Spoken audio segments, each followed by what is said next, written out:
so much to be grateful for, and recognizing as well that not everyone has had an easy time in that relationship. So recognizing that as well, so we hold it all in our hearts, and hold ourselves and everyone today. And so it's wonderful to be back together again. Good to be with you. Welcome everyone.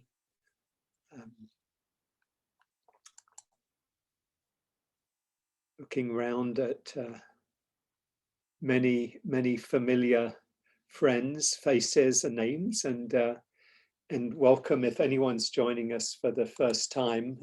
Just as a word of introduction, I'm Hugh Byrne, and I normally teach the Sunday morning class, and we have had one for a long time, offered through the Insight Meditation Community of Washington, IMCW, which has classes throughout the Maryland, DC, and Virginia area, and now obviously online, and also through the Center for Mindful Living, which is part of IMCW, which physically is located in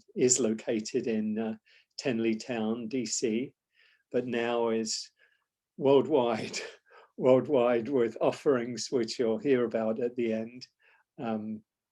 Throughout the week, meditations and classes and courses, and range of storytelling and poetry and yoga and art and creativity and death and dying, fun courses. No, actually, very helpful courses on working with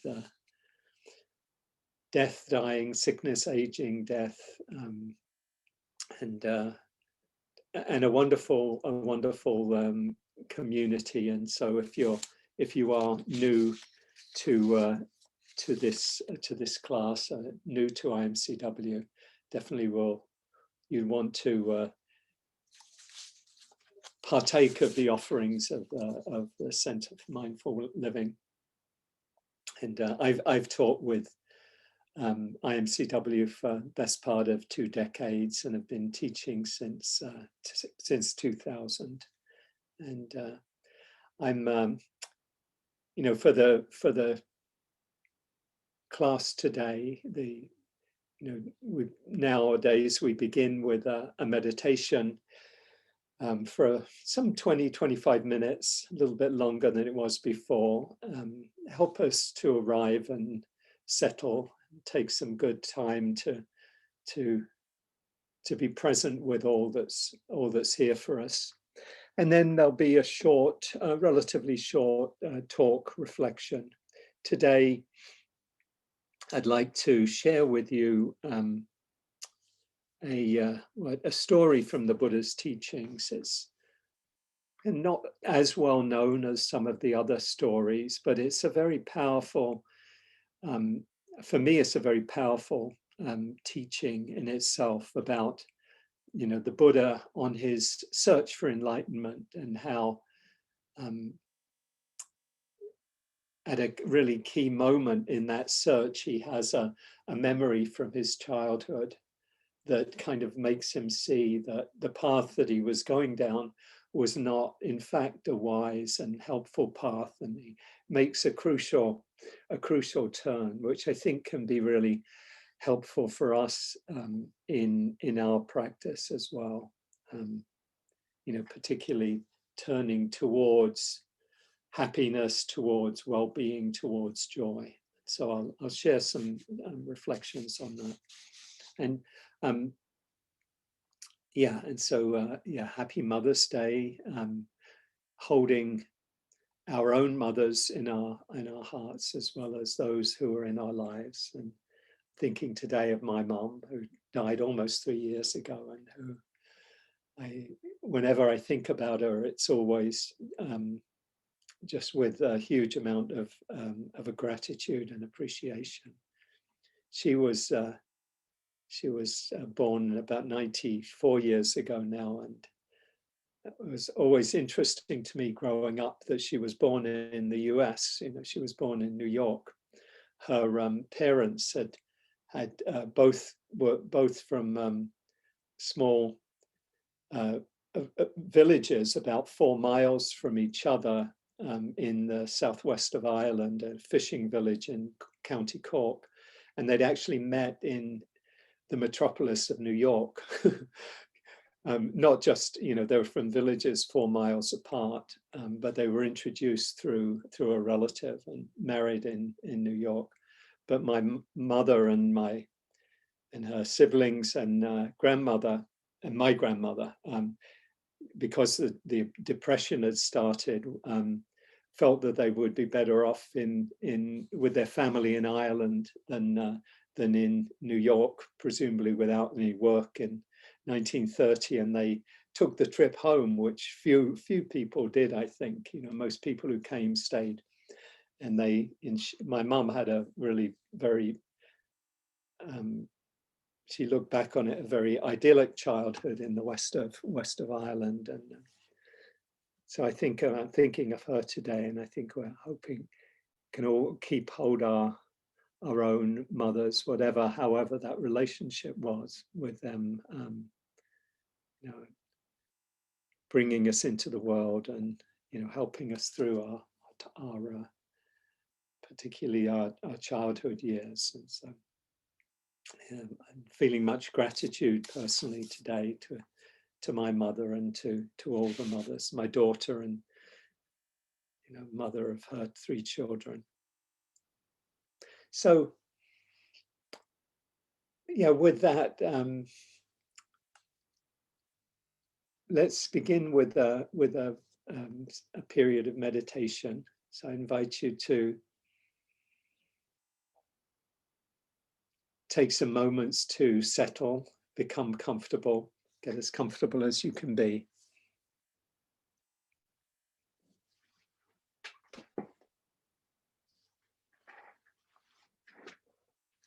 Begin just by taking your seat, making any adjustments in your posture to be as relaxed and comfortable as you can be. If you like, you can let your eyes gently close, let the attention come inward. Or if you prefer to keep your eyes open with a soft, unfocused gaze. And you might begin by just bringing your awareness to your eyes. You know, often we carry tension in the eyes. So invite the eyes to relax. You might let them sink back into the skull. If relaxing the eyes may help relax the body and the mind.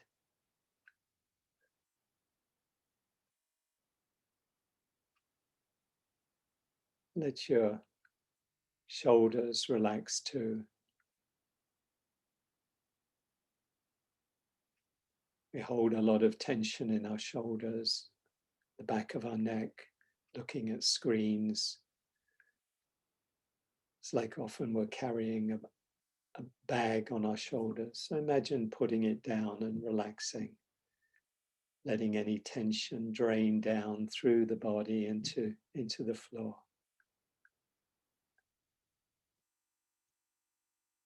You might let your awareness come to your chest and your belly. Invite the belly to relax the muscles. Let yourself settle. Just letting your hands rest in the lap or on the knees, wherever they're comfortable.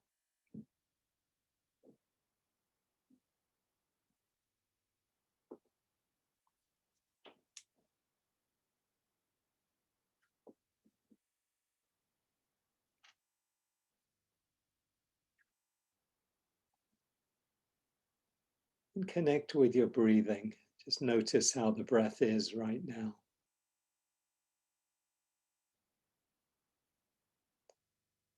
You might invite the breath to deepen. A nice full deep in breath and a relaxing out breath, releasing, letting go as you breathe out. Breathing in, calming the body. Breathing out, calming the mind.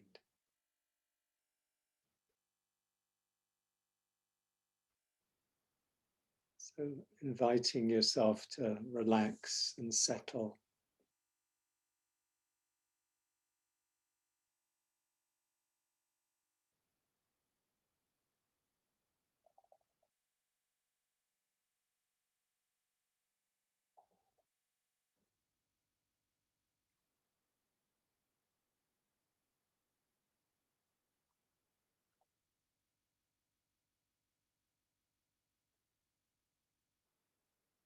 Whenever you're ready, letting the breath settle into its natural rhythm. Breathing in, breathing out.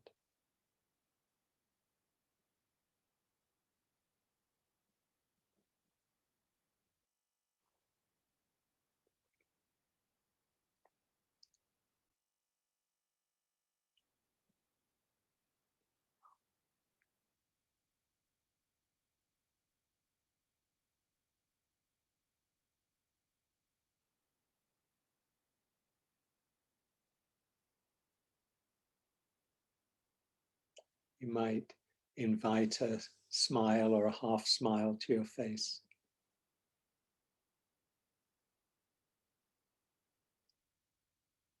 Smile sends a message to our nervous system, to our brain, that we can be at ease, that we can relax.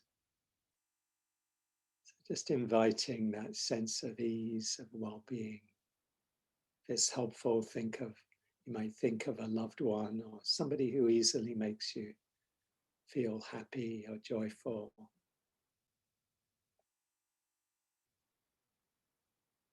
A dear friend, a family member, a pet, child.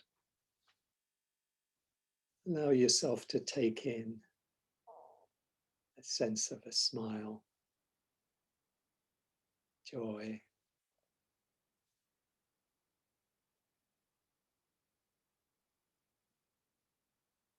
Inviting a sense of ease, of well-being.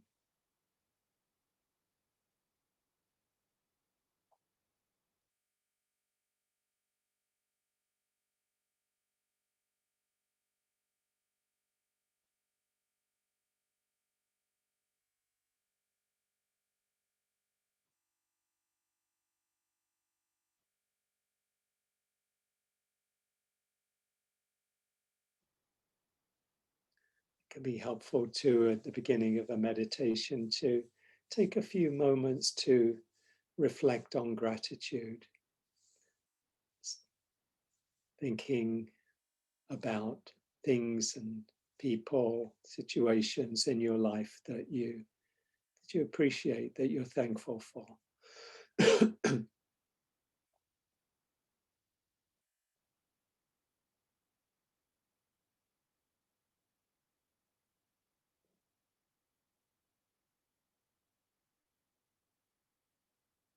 Each thing that you're grateful for, you might silently just say thank you. Thank you to the people in your life.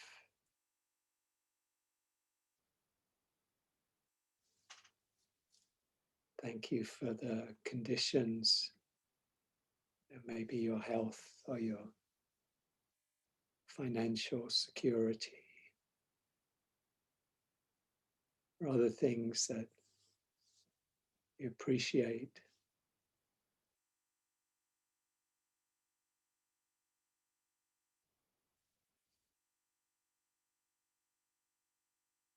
Your religious or your spiritual practice, the gifts of nature. There's so much that we can be grateful for, but it's so easy to be caught up in what we lack or what's wrong or what we need, don't have. There's a real power in turning the attention inward, appreciating what we have.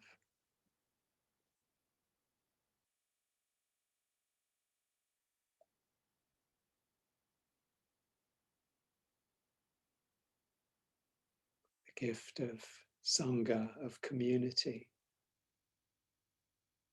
being together.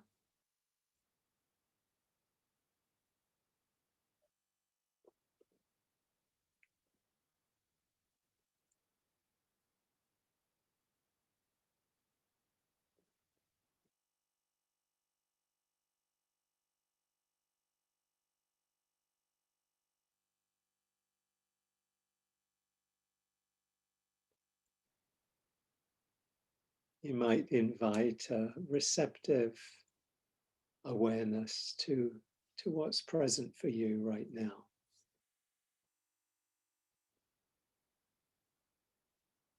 What's present in the body, the emotions, the mind.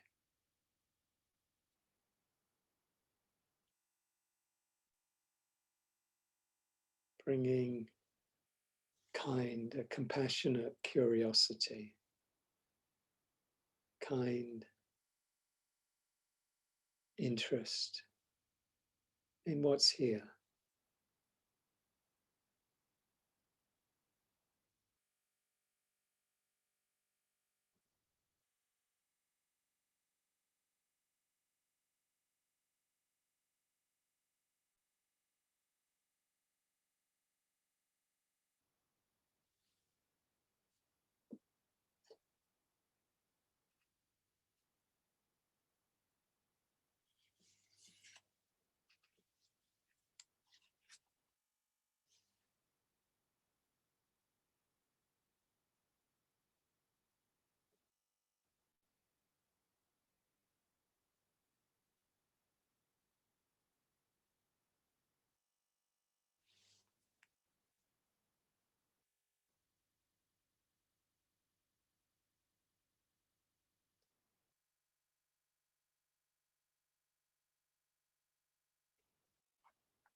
John O'Donoghue said, I would love to live like a river flows, carried by the surprise of its own unfolding. I would love to live like a river flows, carried by the surprise of its own unfolding.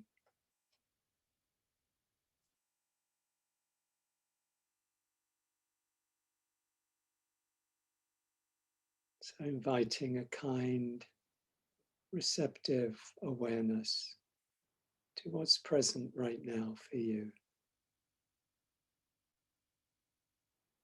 Can you say yes to this bodily feeling? Make space for whatever is here.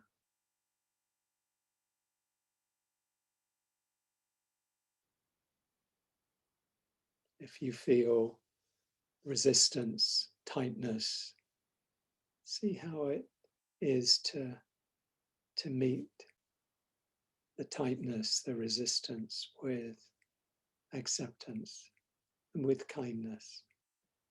Just making space around perhaps the tightness, the tension, the contraction. Breathing into it, letting it come and go, letting it breathe, letting it move, letting it go when it's ready.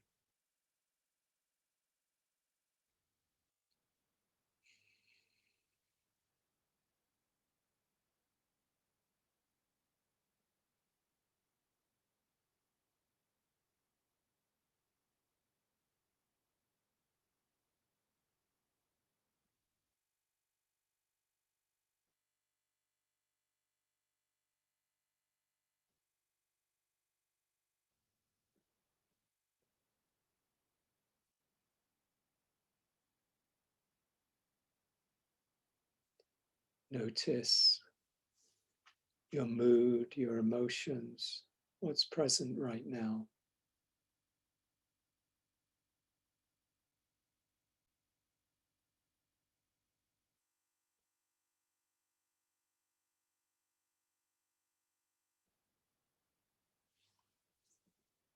And invite an attitude of kindness to whatever is here.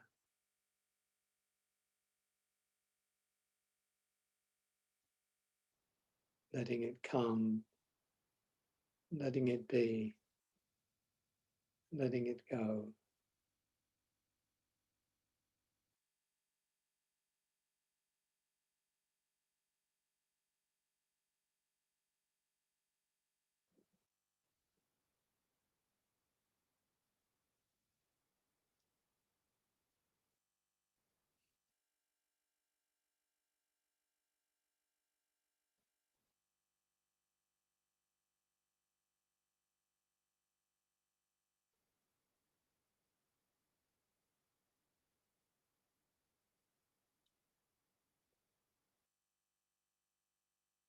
And as a way of grounding the attention, steadying the mind, it can be helpful to have a focus for our attention. You know, maybe you're breathing, just breathing in and breathing out can be a helpful anchor for our awareness. Just aware of breathing in and breathing out.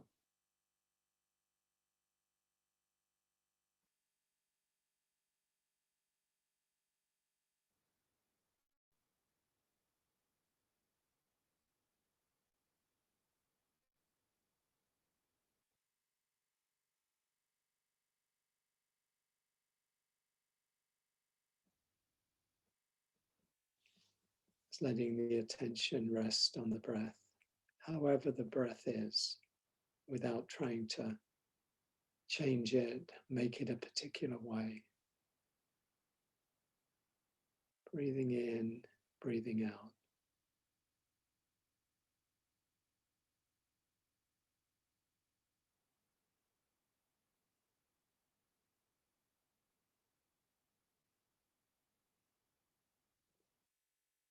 Can be helpful to just pay attention to the breath and notice if there's any aspect of the breath, of the breathing that feels pleasant, enjoyable. And that can be a place where you rest your attention. It might be the pleasant feeling of the cool air entering your nostrils, the feeling of release as you breathe out, letting go, relaxing, or the expansion and contraction of the chest and the belly.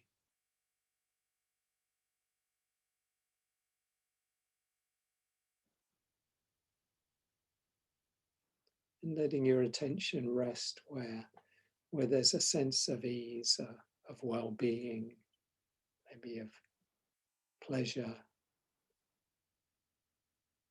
can be a way of stabilizing the attention and kind of inclining the mind to go back, to stay, and then to come back to those feelings.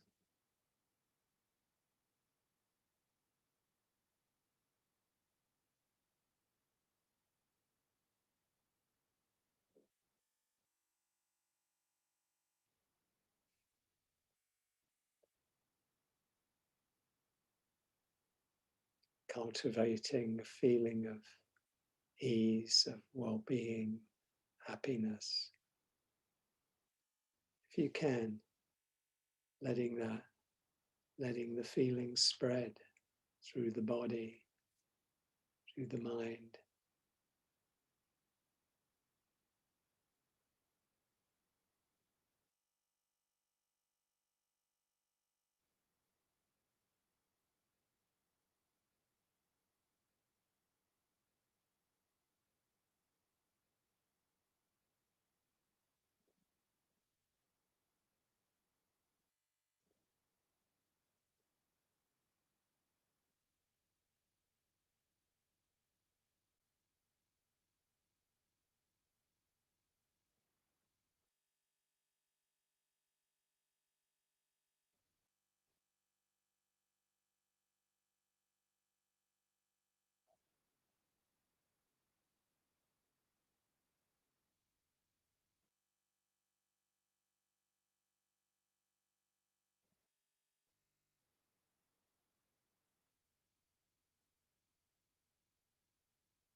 You might invite joy,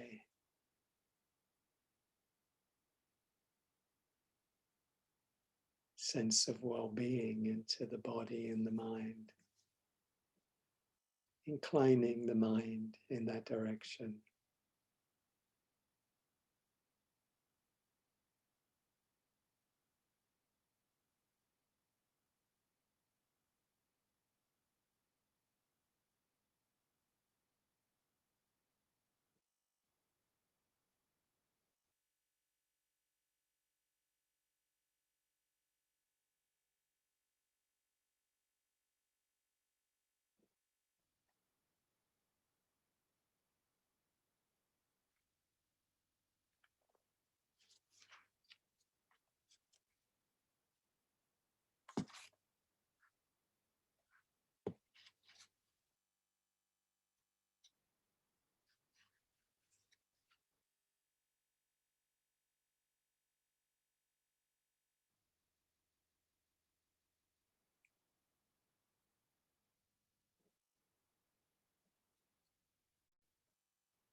Whenever you notice that your attention has moved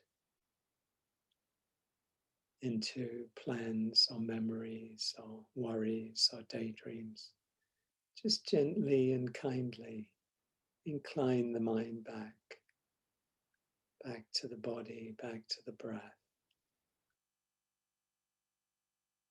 back to this moment, here now.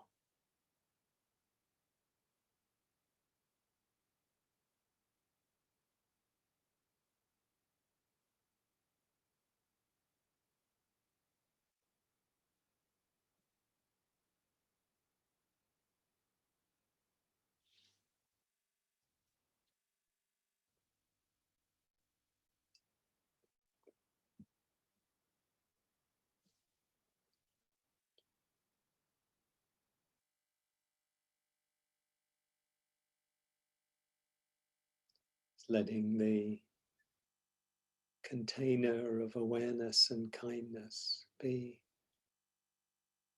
big enough to hold whatever's present for you right now.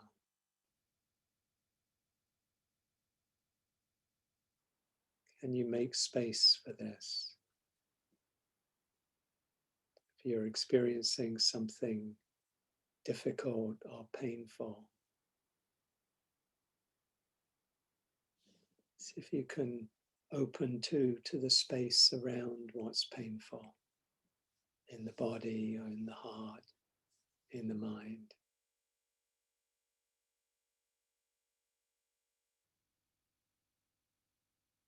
Notice other things that are present too, so that the pain or the difficulty is held in this larger space, in this compassionate awareness.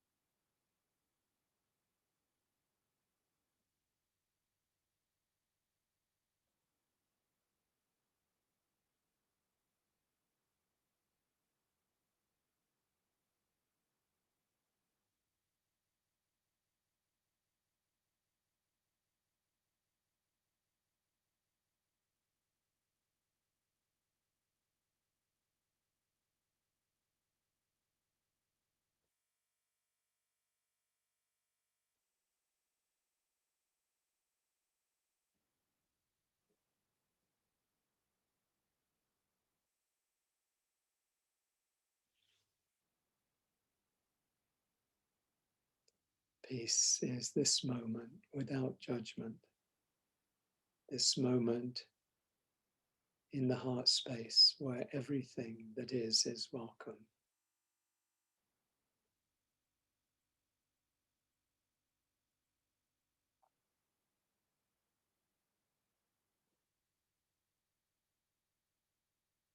Can we meet this moment without judgment,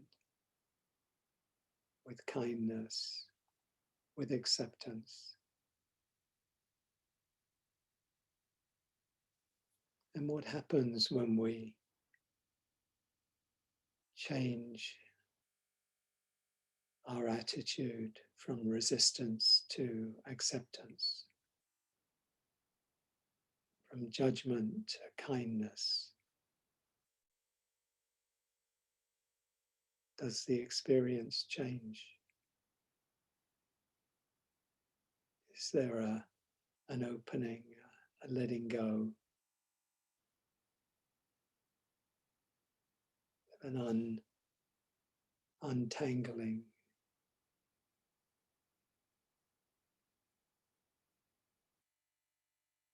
That comes from how we meet our experience.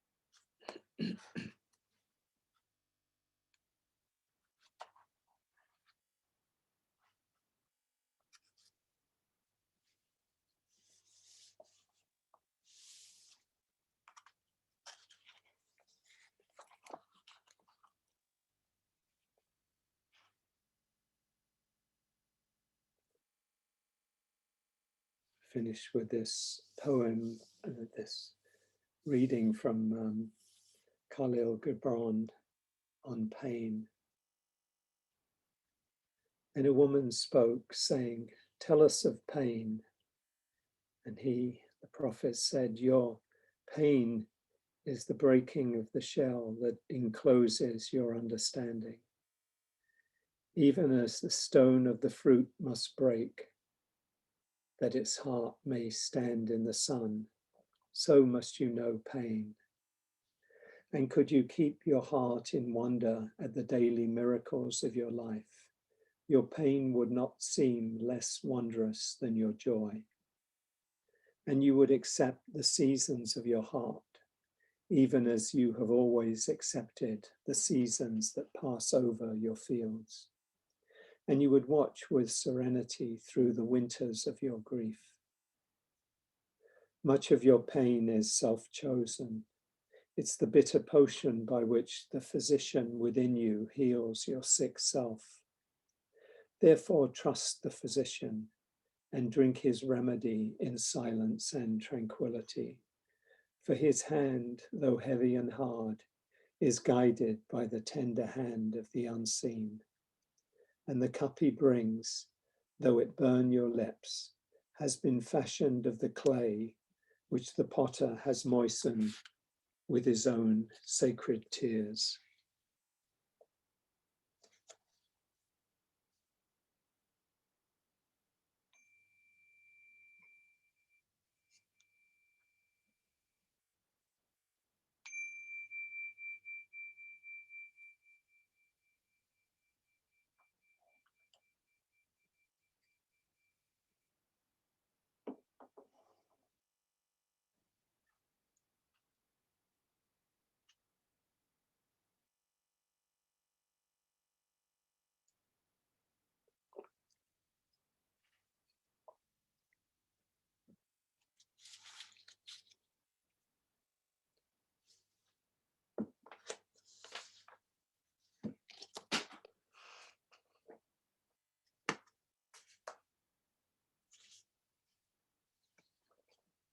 I'd like to share a few reflections today about this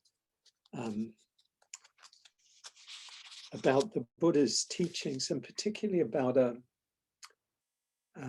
his teachings related to happiness and to joy, and the role they play within the larger Buddhist teachings.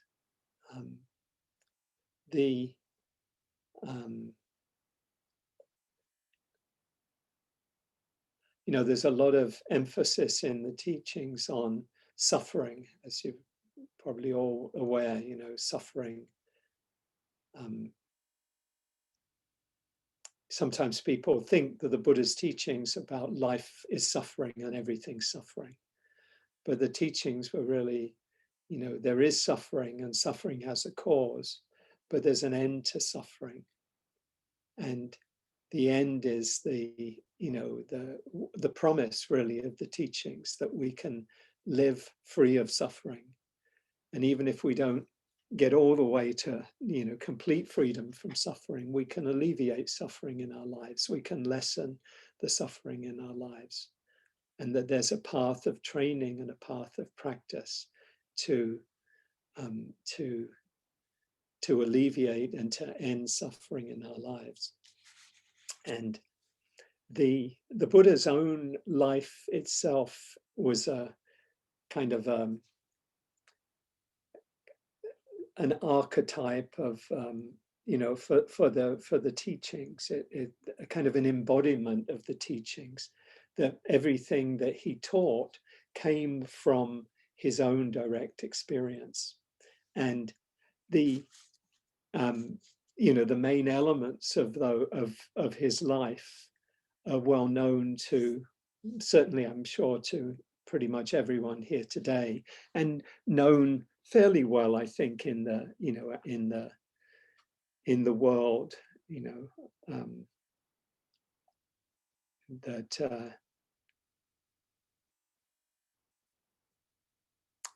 you know, I'll share some of the kind of just some of the main themes that you're familiar with, but focus on one key piece of the story, which doesn't get as much emphasis as perhaps it deserves. You know, isn't talked about so much, but I think is really important in our, you know, in our practice and in our lives. So the main outline of the Buddha's story, you know, you're familiar with him being born, you know, born into a noble, wealthy family, and having, you know, all the, you know, the luxuries and the comforts of, you know, that anyone could wish for, you know, 2,500 years ago.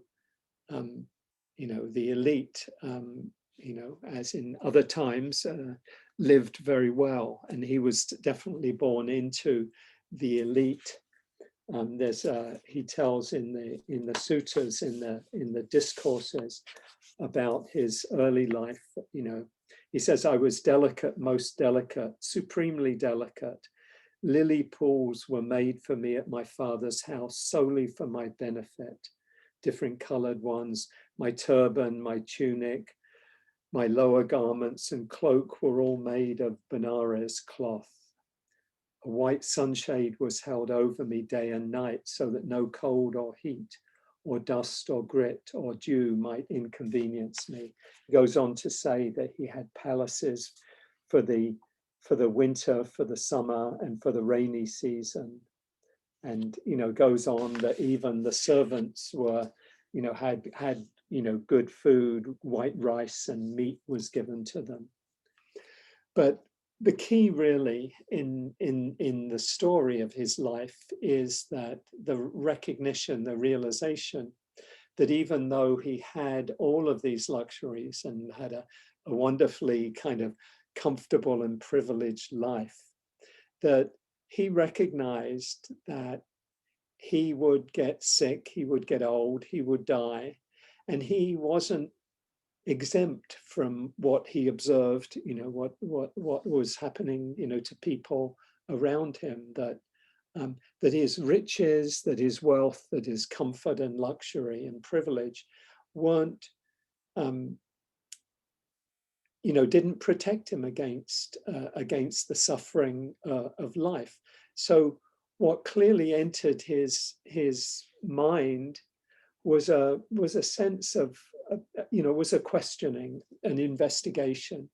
Is it possible that there is a freedom that will allow peace and happiness even in the midst of, the losses of life, of not getting what we want and getting what we don't want, losing those we love, and ultimately aging, getting older and dying. And so he determined to search for, for an answer to that question. Is there an end to suffering?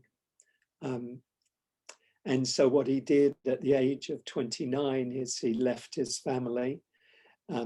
He took off all his fine robes and put on the garb of a wandering ascetic, and went forth from the home life into homelessness. Made the choice to say, I'm leaving all of this behind because I really want to answer this question.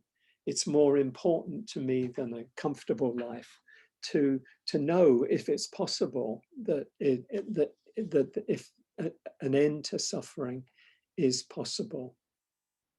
And the story goes that he studied with leading teachers of his time, and got very proficient in their practices of meditation and the training, and was so adept and skillful at the practices that he was offered leadership of both of these spiritual communities. But he realized that he hadn't resolved this question. He hadn't achieved freedom from suffering. He hadn't achieved what sometimes called the deathless, that freedom that's beyond beyond life and death. And so he continued his search, and he turned towards, and you're probably familiar with this, he turned towards austere practices, really extreme practices of austerity. He spoke about, going out in the heat of the day and the cold of the night with just his robe on, starving himself. And the teachings go into, a good deal of detail about the practices he engaged in. He said, he thought to himself, suppose I take very little food, just a handful each time, whether of bean soup or lentil soup, pea soup. So he lived on very, very little food. He said, while I did so, my body reached a state of extreme emaciation. So he thinks that by starving himself, to close to death's door, that will be the way of freeing himself, finding a way, finding the answer, finding freedom from suffering. And he goes on to describe how, these practices, these austere practices. He says, because of eating so little, my limbs became like the jointed segments of vine stems or bamboo stems. Because of eating so little, my backside became like a camel's hoof. Because of eating so little, the projections of my spine stood forth like corded beads. Because of eating so little, my ribs jutted out as gaunt as the crazy rafters of an old roofless barn. He goes on. Because of eating so little, my belly skin adhered to my backbone. Thus, if I touched my belly skin, I encountered my backbone.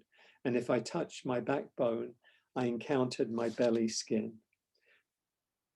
And he goes on, to describe these austere practices. And, you know, for us, probably they're shocking, you know, like, why would somebody do that? But they were not uncommon in his time, and they still are in, you know, in the Indian subcontinent and other places. The sense that we can find freedom by punishing the body, you know, that in some way, you know, the body is an obstacle to freedom, and if we can, you know, control it enough, then we can find we can achieve freedom from suffering. And he thinks about it. He says, you know, after going through these painful, austere practices, he says, I thought, whatever recluses or Brahmins, practitioners in the past have experienced painful, racking, piercing feelings due to exertion, this is the utmost. There is none beyond this. So he's basically saying nobody has put themselves through such rigid, rigorous, austere practices as I've put myself through. But by this racking practice of austerities, I have not attained any superhuman states, any distinction in knowledge and vision worthy of the noble ones. So basically he's saying, I've put myself through these incredibly extreme austerity practices, and yet I haven't attained freedom. I haven't attained any distinction in knowledge and vision worthy of the noble ones. I haven't found freedom from suffering. And then he asks a really important question. He says, could there be another path to enlightenment? Could there be another path to enlightenment? And then he has this memory.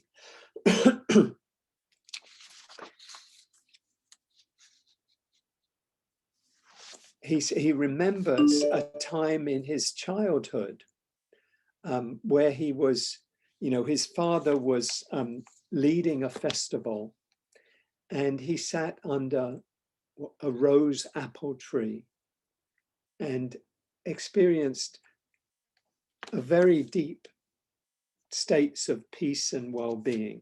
He describes it this way. He says, I considered, he asked the question, could there be another path to enlightenment? I considered. I recall that when my father, the Sakyan, that's the name of his tribe, his group, the Sakyan, was occupied while I was sitting in the cool shade of a rose apple tree, quite secluded from sensual pleasures, secluded from unwholesome states.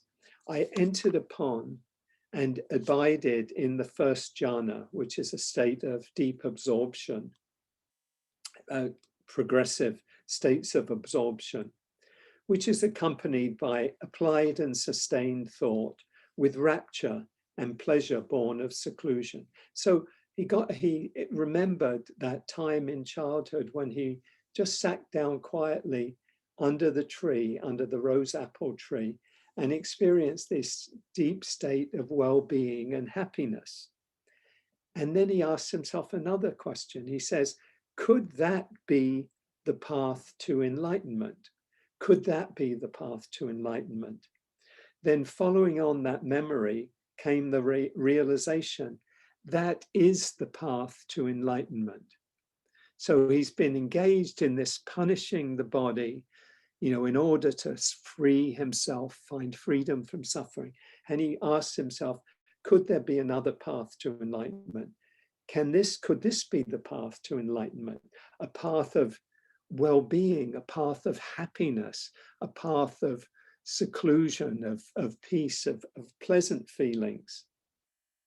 And then he thought, why am I afraid of that pleasure that has nothing to do with sensual pleasures and unwholesome states? So he thinks, you know, in his mind, there's obviously some sense that experiencing pleasure is linked to craving and clinging.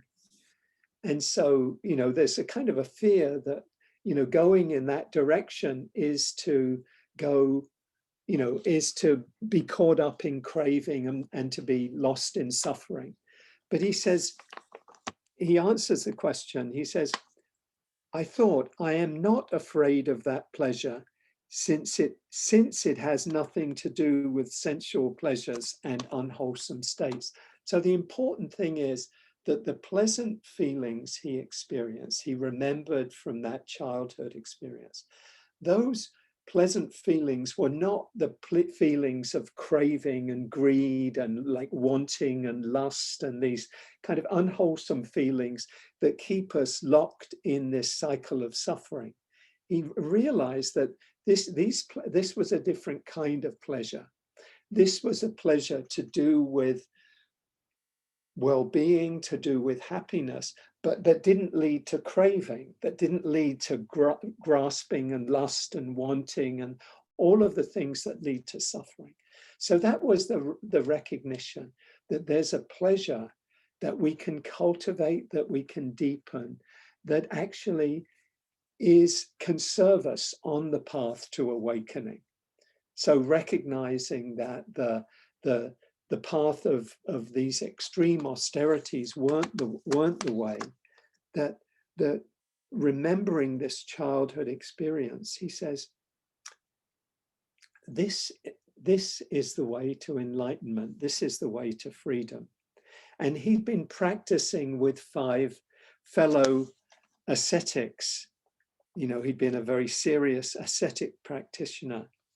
And he realizes, he says, I can't attain these wholesome, pleasant states while I'm emaciated. Suppose I ate some solid food, some boiled rice and bread, and he ate solid food.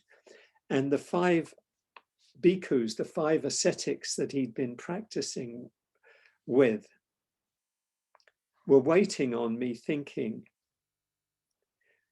if our recluse Gautama, that's his family name, achieves some higher state, he will inform us. But when they saw him eating the boiled rice and bread, the 5 ascetics were disgusted and left me thinking, the recluse, the practitioner Gautama now lives luxuriously. He's given up his striving and reverted to luxury. So they'd practiced together these extreme austere practices, but now they'd seen the Buddha to be kind of get off the wagon, as it were, to start eating food, eating boiled rice, eating bread. And so they kind of, they don't want anything to do with him. They were disgusted with him and left him. But he hadn't given up the search. He'd only determined that the path to enlightenment lay through what he called the middle way between these extreme, between austerity, kind of asceticism, and hedonism.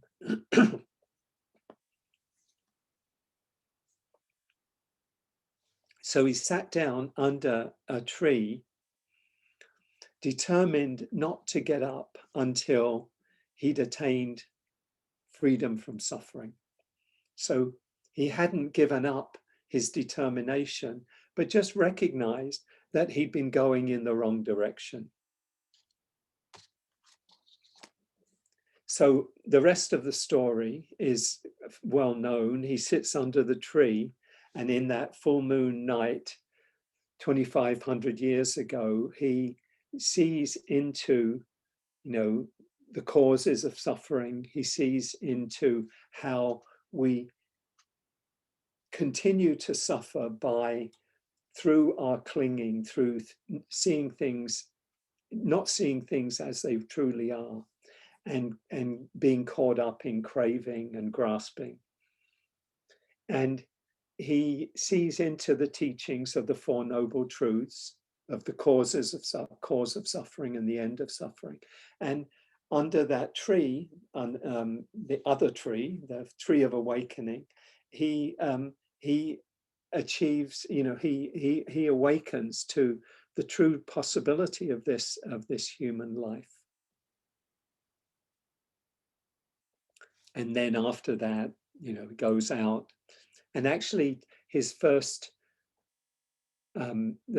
his first teachings were to those 5 ascetics who had practiced together with him, who were the first ones to hear the teachings and to awaken based on, their understanding of the teachings. But what I want to emphasize today with this teaching about the Buddha's experience as a child sitting under the rose apple tree, the implication of this memory and this turn in the Buddha's own practice, or the Buddha to be's own practice, for his teachings and for the path, was the realization that freedom doesn't come through punishing and overcoming the body and the mind. To do this, to kind of be at war with the body, is just another form of dualism. It's another form of separation that creates and perpetuates suffering.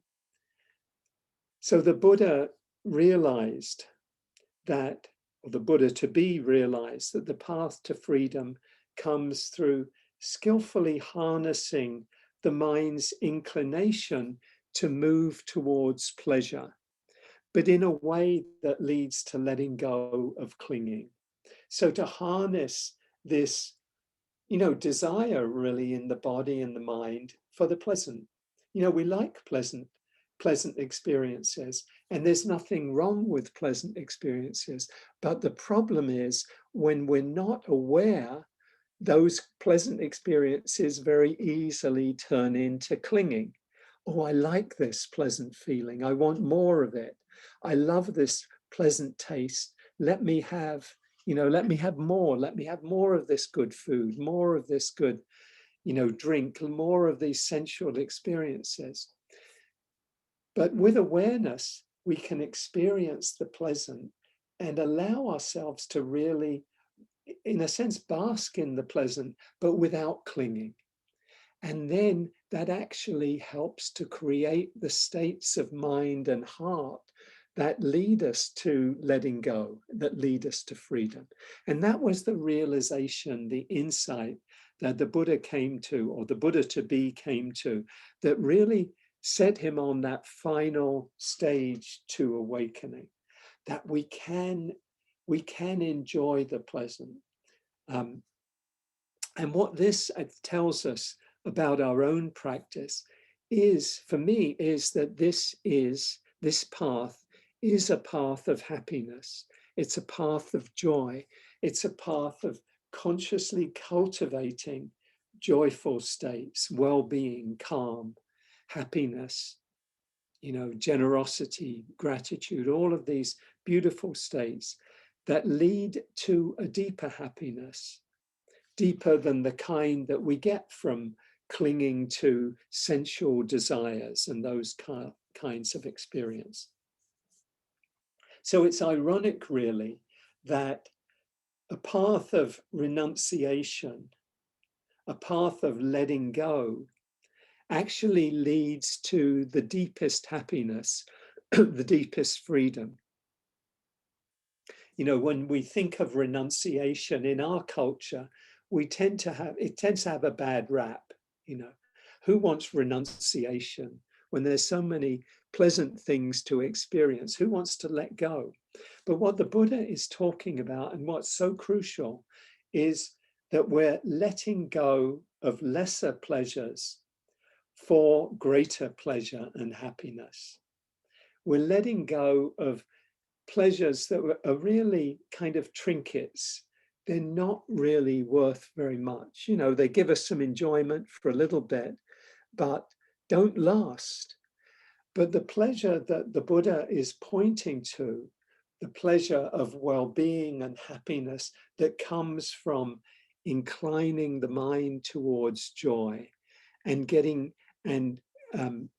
cultivating these deeper states of absorption, kind of the mind being very drawn into seclusion and into calm and well-being and happiness, are much greater pleasures than the pleasures of, even of, good food, good drink, good sex, the things that we think of as like, oh, those are great things to have. The Buddha and his followers were known as the happy ones. They were experienced by people in his time as they were full of joy, full of happiness. So this path is a path of joy, a path of happiness, but one that's free, a path free of clinging, of the kind of clinging that, the grasping that leads to suffering. The Buddha said something very interesting. He says, what the world calls happiness, I call suffering. What the world calls suffering, I call happiness. What the world calls suffering is the kind of renunciation of letting go of the worldly things we cling to. That's what the world holds out as happiness. But I call that suffering, he said. What the world calls suffering, is the renunciation that actually leads to happiness and well-being. So we can cultivate a deeper happiness, a deeper well-being that leads to the deepest happiness possible, the complete freedom from suffering. I often quote the lines from saying what Ajahn Chah said: let go a little and you'll experience a little peace, a little freedom. Let go a lot and you'll experience a lot of peace, a lot of freedom. Let go completely and you'll experience complete peace, complete happiness and freedom. Your struggle with the world will be at an end. So the end that the teachings point to is the complete ending of suffering that's possible through deepening and cultivating this path of freedom. So I invite you to think about in your own practice, is this something that you give attention to, the deepening of joy and peace and a sense of well-being, and inviting that, if that's not, at the core of your practice, inviting that, when we're meditating to, as we did a little this morning, to invite the cultivation of pleasant feelings, not as forms of clinging, but of skillful cultivation of pleasure, expanding it throughout the being, the consciousness. So I'll leave it here for for now. Invite that reflection. Invite Emily to lead us in some movement, and we'll come back together again.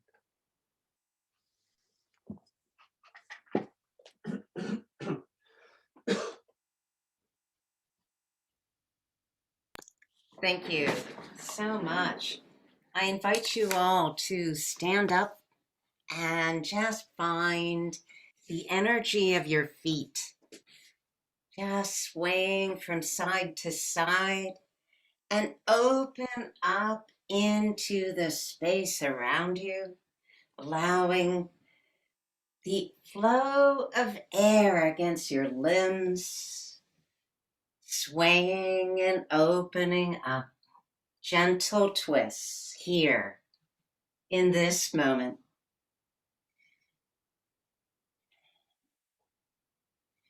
And then come to center and open your arms wide, opening up your chest, your breath, and then inhale, reaching up and cultivating the energy of the sky and the sun and the stars beyond, bringing that energy down to your heart and rest here. And then cultivate the energy of this room, our Sangha, our community, the kindness and compassion, and bring that to your heart. And then cultivate the energy of the earth, that which gives us so much, its abundance, and just the feelings of that earth inside to your heart. Now bring your arms up, grasping your left wrist in your right hand.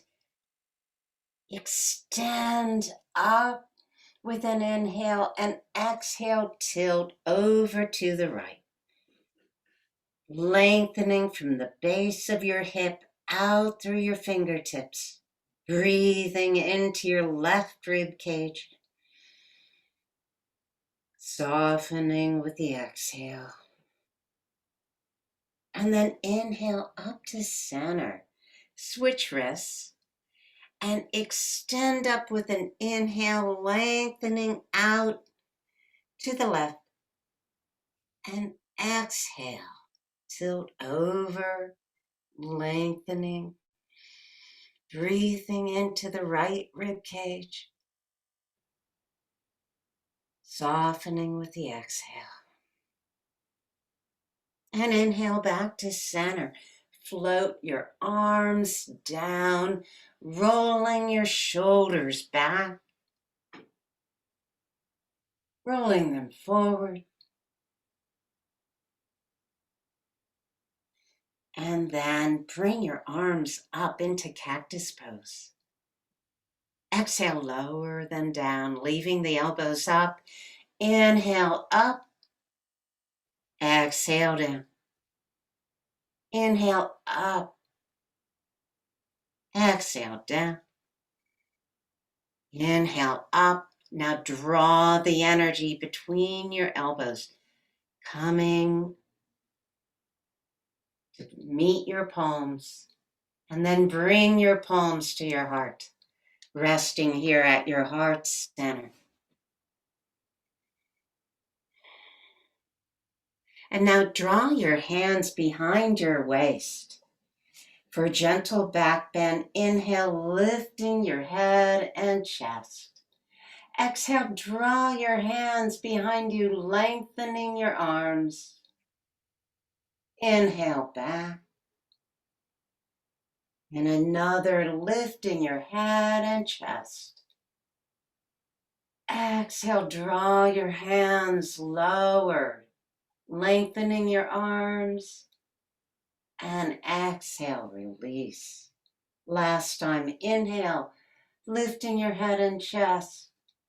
Exhale, draw your hands to extend beyond. And then release, relax, float your arms up. Have your own dance in any way, shape, or form that you might wish to. And last movement, bringing your hands above your knees. Now draw your back.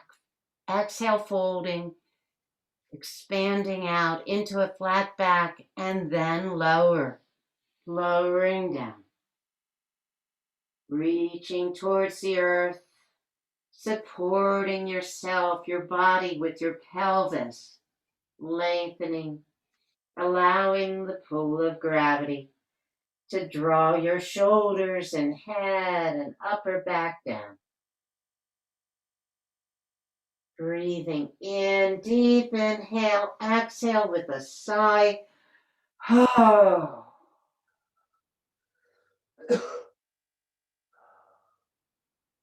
And then bring your hands up above your knees and roll up. Rolling up your energy, take your hands to heart center and release to the sky, release to us and the earth. Thank you so much. Thank you, Emily.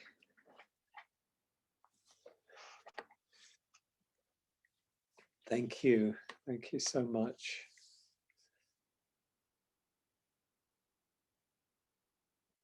I think what we'll do today, we will stay in the full group and invite anyone who would like to if you have any questions or if you have anything you'd like to share, please feel free to do that in the chat. And also, if anyone would like to share in the group as a whole. So anything that's coming up, any question you might have.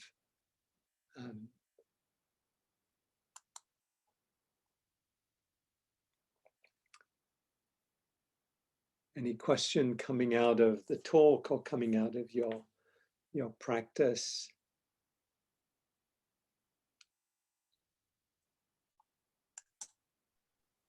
I think Francine and Henry have their hand up. Francine and who, Pat? And oh yeah, Francine. Go ahead, Francine. Yeah. So one point you made, you were talking about pleasure. So it seems to me like, take food. It's the difference to me between addiction, where like just enjoying a good meal is fine. Yeah.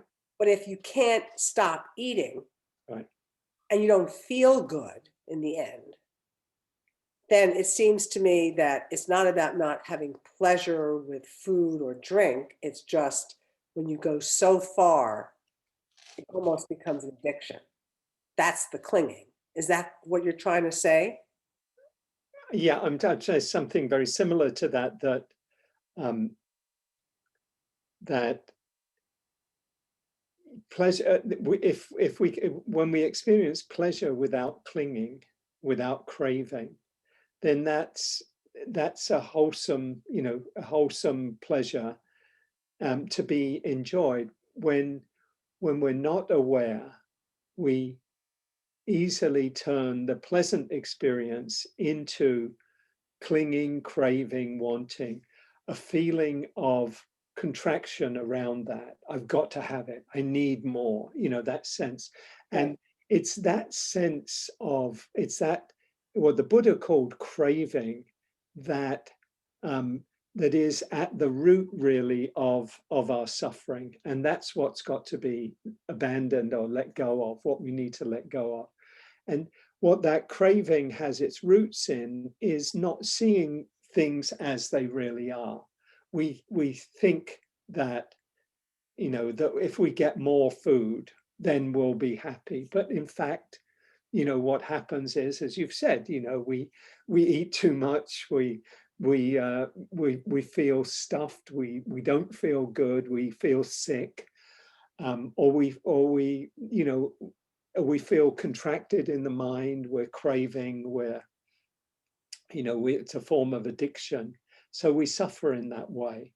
So it's the difference between experiencing pleasure, experiencing the pleasant, and seeing its impermanence, that it doesn't last, and accepting that.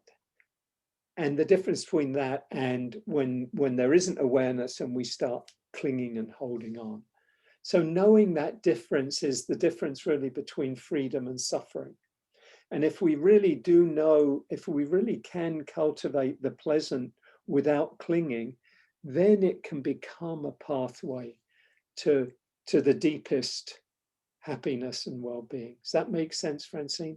Yeah, I mean, it sounds to me as like skillful, mindful eating, etc. Yeah. Between an ice cream cone and having to have a gallon or a half a gallon. I mean, in a very simple way.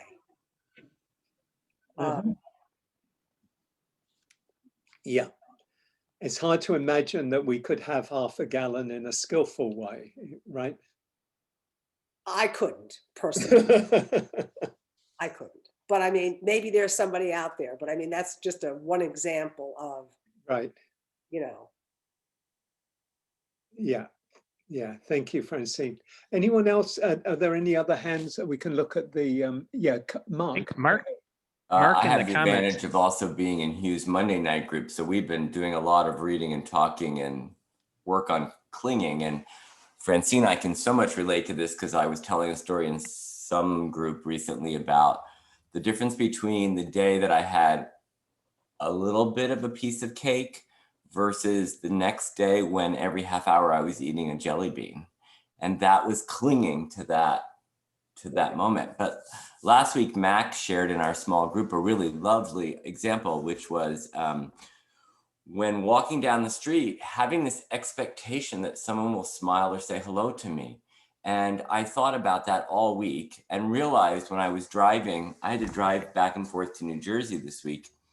I was in some ways clinging to the expectation that drivers would drive in a polite way, use their blinkers, not cut you off. What they did was wrong. That's wrong. They shouldn't be doing that. And I realized, oh my goodness, you are clinging to the rules of the road that you think everybody must follow, rather than accepting the fact of how people around you are driving. And for me, this is a small thing, but it was a big thing for me to realize that I go into the workplace with those expectations. I walk down the street like Max with those expectations, expecting someone to smile. I drive the car expecting, and this for me, it was just a wonderful week of discovery. So I just wanted to share that. And thank you, Francine, for sharing. And thank you, Hugh. Thank you, Mark. That's great. I love that, clinging to the rules of the road. I experienced that as well, you know, and it's an easy one to get into. I mean, everything you said, I think, are really, really very wise. That when I see myself, that there's a kind of righteousness comes up, you know, like, oh, they're wrong to do this, you know, and when I do that, then I suffer, you know. There's nothing wrong with kind of observing that someone isn't obeying the rules, of you know, isn't doing what we need to have done to, you know, to even be able to, you know, live together. We need those rules. But as you say, when we get hooked on that, then we're suffering, you know. So can we hold, on the one hand, can we hold the view that yes, you know, these rules are helpful, and you know, it isn't helpful for people to, you know, go through red lights and, you know, whatever they might do, and yet if I get into, you know, wanting them to be different than they are, I'm going to be suffering. That's the difference. And so just to see that arising, I see it coming up in myself around driving. Not that I'm always the perfect driver. But thank you for that. Thank you for that, Mark.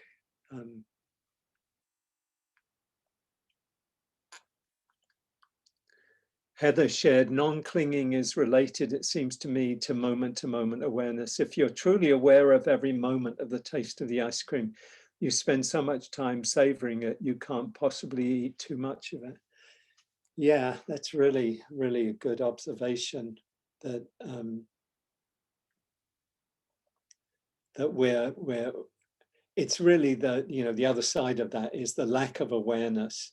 Then it's gone before we even realize that we're eating it. And it's all about the awareness. It's really all about the awareness. If we can stay aware, then we can you know, we can notice when we are getting hooked, and we can let go. But if we're not aware, then we're just going to get, you know, we're just going to get pulled along by that cycle of our judgments or our clinging or our wanting. I'm seeing Cassie and CK. Cassie, do you want to go? Yeah, this is slightly different direction from what we've been discussing, but in the meditation you had us thinking about pain and sitting with it and trying to give it space. And I found that challenging. So I've been dealing with a family friend who's only a few years older than I am, who passed away a week ago, and has 2 young sons. And I haven't been able to meditate. It's too painful to sit. And I couldn't really find space around it. In remembering that all of you guys were here, that made it possible. but I don't know how to sort of do it on my own.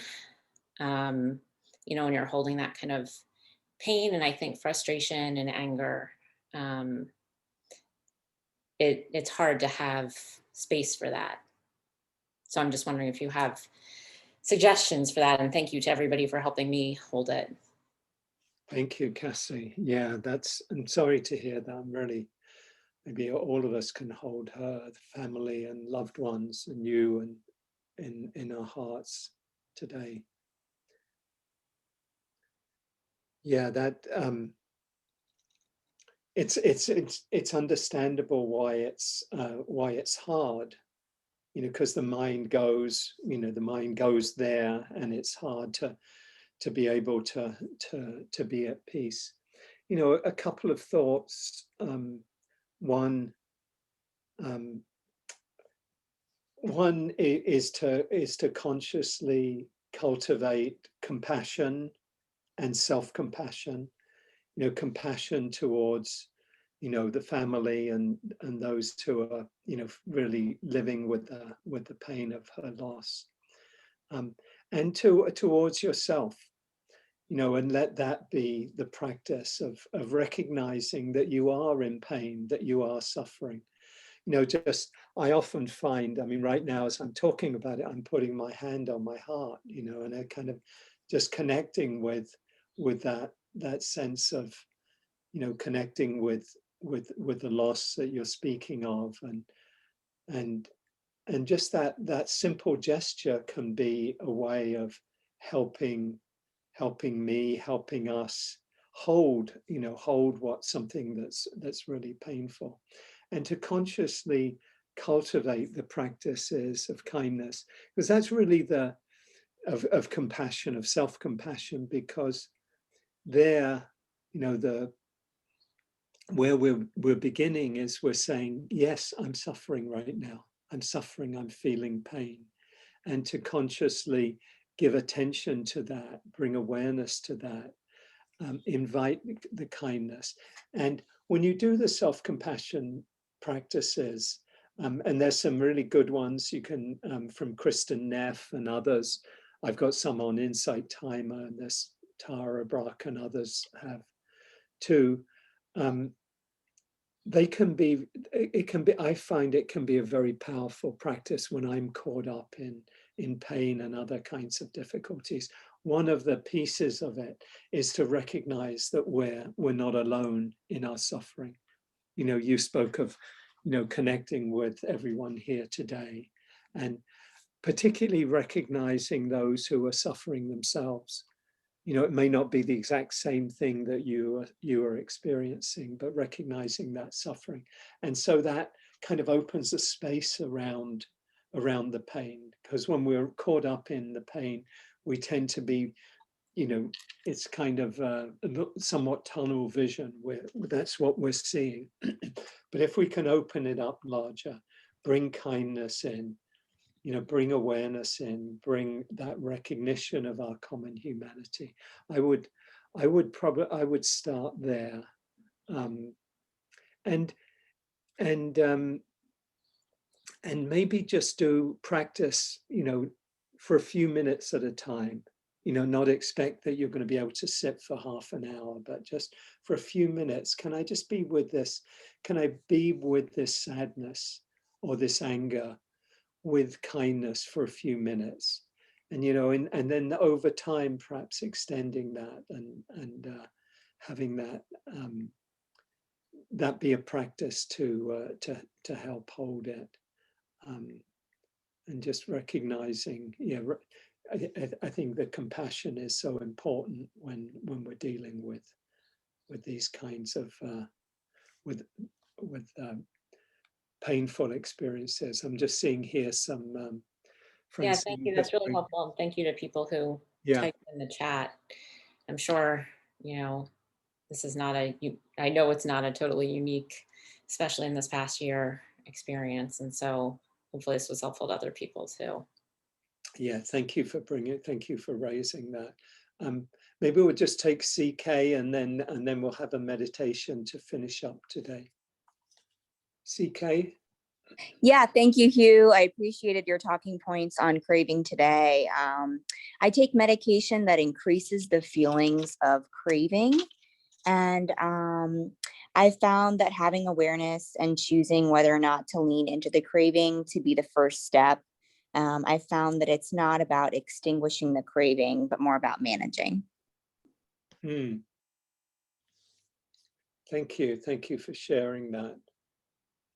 Yeah, I think it is important to do whatever we can to to hold our experience. And it sounds like the way that you're dealing, you're working with with what's coming up for you as a is a wise and necessary way of holding your experience. What can be helpful as well, and this doesn't come across, isn't emphasized so much always in the Buddhist teachings, is I think we can, when we feel the desire, the wanting that comes with craving, that we can actually touch into and experience that the wanting without acting it out. Maybe getting into what is the deeper wanting that's here, that is beyond the thing that I'm looking to get, the thing I'm identified with. I need this drug, or I need this drink, or I need this sweet thing. And rather than going for the thing, looking at, what is it I really want, and typically it won't be, the glass of alcohol or the drug. It'll be some deeper wanting.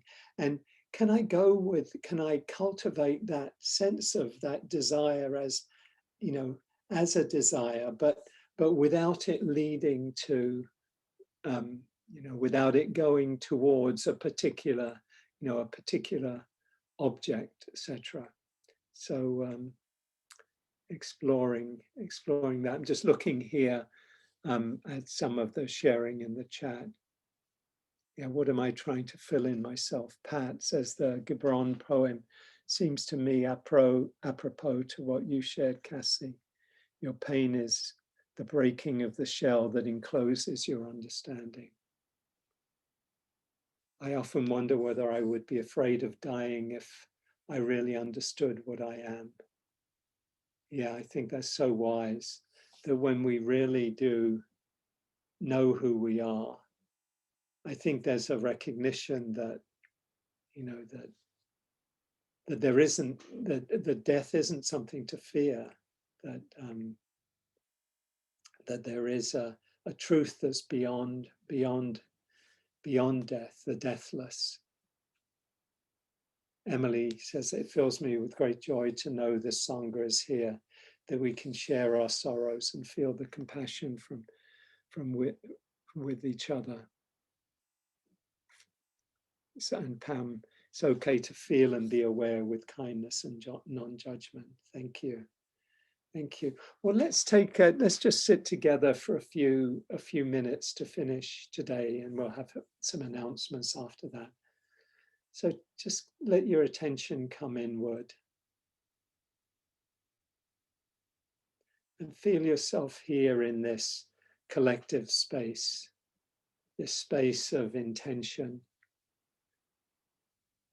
Just all of us here together with the intention to untangle ourselves from our suffering, to find freedom, find deeper peace in our lives.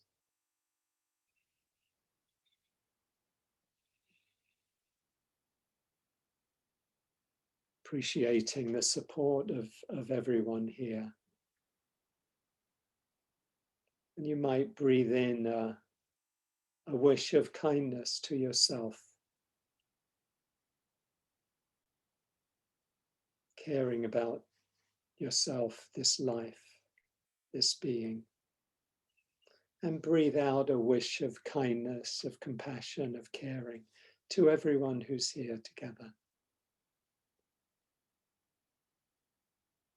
So feel that kindness coming in from yourself and also coming in from everyone else. Feel this circle, this cycle of kindness and compassion. Breathing it in and breathing it out. May you be happy. May you be safe and free from harm. May I be peaceful.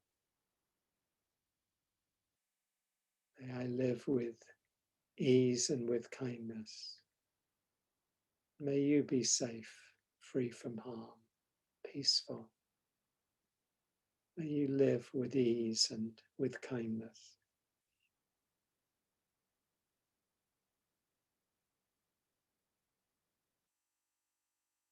Just holding all that you're experiencing right now with care and with kindness and with acceptance. And wishing well towards everyone here, all of us together, and outward into the world, into the suffering world. Wishing that our practice, our intentions help heal the suffering of the world. Tikkun olam, healing, mending the fabric of the world, the suffering of the world. Wishing that all beings everywhere be free from suffering, and including ourselves.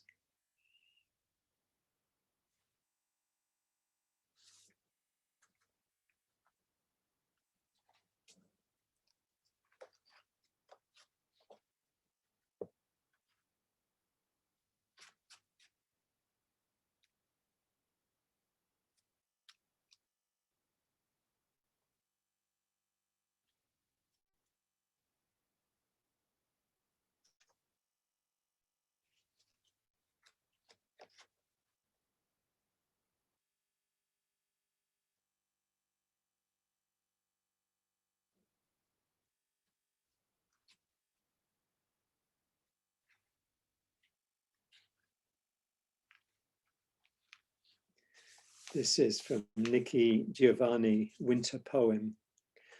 Once a snowflake fell on my brow, and I loved it so much, and I kissed it, and it was happy, and called its cousins and brothers, and a web of snow engulfed me.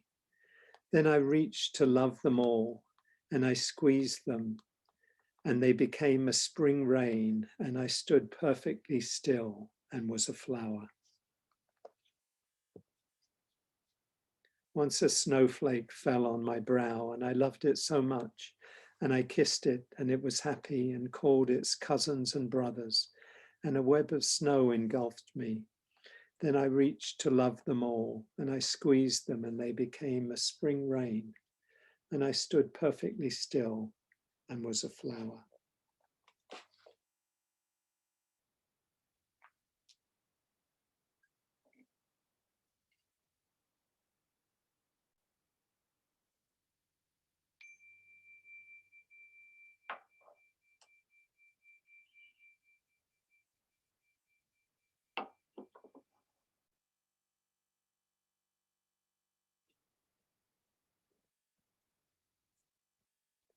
We'll just share a few announcements to finish today.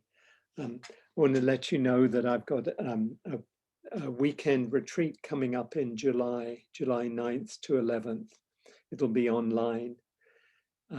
If you're would like to practice together for a longer period, that's the 9th to 11th. Save the date for that. And also going to have a retreat in person in October. Rebecca and I will be teaching together, and it'll be the first retreat we've taught in over a year that's not online or be in person. So I'll give you more information on that in the coming weeks. And just to mention again, as we do, that these classes are offered freely without any cost. You're invited, if you're able to and inclined to offer dana or generosity, which is how the teachings have come down to us through 2,500 years of dana, of generosity. So thank you for your support and your kindness and generosity.